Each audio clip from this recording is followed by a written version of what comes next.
Yo, what up, y'all? Have you ever worked for something so hard just to come up short? I'm saying put your whole body and your soul into something just to be this close. It's devastating. Probably one of the worst feelings in the world.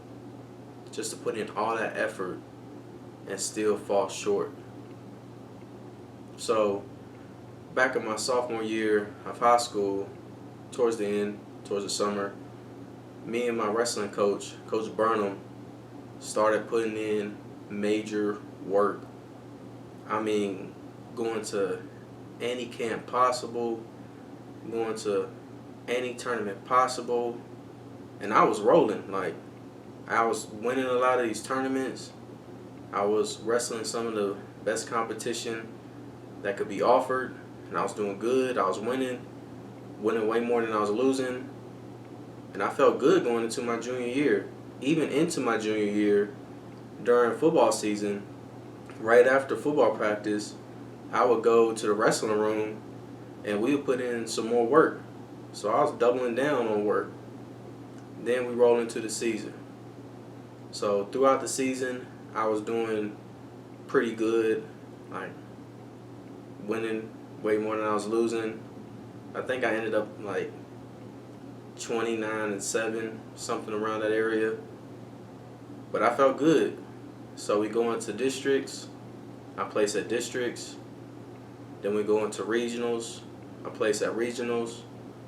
Then it's the big dance. We go to state.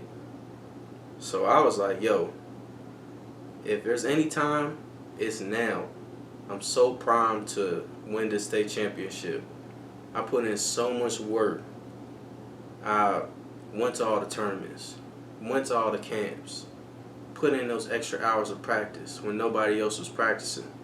It'll be me and Coach Burnham in there, or me and my boy Dale and Coach Burnham in there. We'd be the only ones in the room for hours rolling around. I was like, now is my time. I'm coming and I'm winning. But I end up losing early in the tournament. So I was like, you know what? I'm not going to win it this year, but I sure can get third. So I started wrestling hard, wrestled back real hard.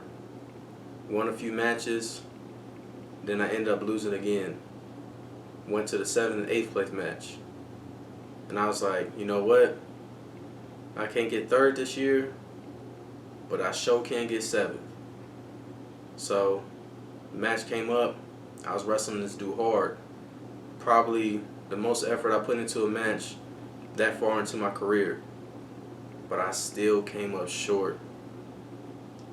So I went, shook the dude's hand, went and shook his coach's hand, and I ran right into the locker room. I started crying. Like I was so devastated because I had put so much work in over the summer, put so much work in over the winter, and I didn't think I could do anything better. I had put in maximum effort for probably about 9 months before that point. I was like, man, I I just didn't know what could have been done for me to do better. And even more than that, I felt disappointed because I disappointed my coach. He was there with me the whole way. He was there with me at those camps. He was there with me at those tournaments. He helped finance most of the camps, helped finance for me at the tournaments, drove me all over the place, up and down the East Coast. He was in there sacrificing his time away from his wife, and he was a teacher, so he was sacrificing time that he could be using to, further his curriculum or grade stuff, and he was spending it with me. And I felt so disappointed because I thought I let him down. So I just kept on crying. And then about, 10 minutes later, he walked into the locker room, and I couldn't even look at him. So I just buried my face in my hands. And he came up to me. He put his hand on my back and said, "You did your best, kid. You put in all the work. And I don't regret anything that we had done. And I'm getting choked up a little bit thinking about it, but it felt like a weight was instantly released from me, lifted off my back, because I thought that I disappointed him, but he still had love for me no matter what had just happened. That he was just proud of me for putting in the effort, for doing all that work, for sacrificing all the stuff that I had to sacrifice to do that stuff, to be in that position. And I'm telling you, it's to this point, it's one of the most like sentimental things that I look back on now in my life, was that moment right there. So in the Bible, in Romans 3:23 and 24, it says, "For we have all sinned and fell short of the glory of God, but we are justified as a gift of grace through redemption in Christ Jesus." See, a lot of us live our lives and we want to be perfect.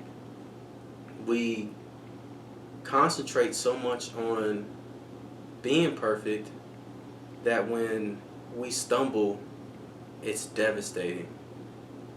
That we don't want to move forward because we put in so much work to get to that point, but we still fail anyway.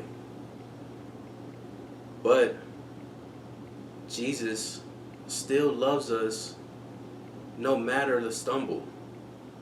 That we don't have to be perfect.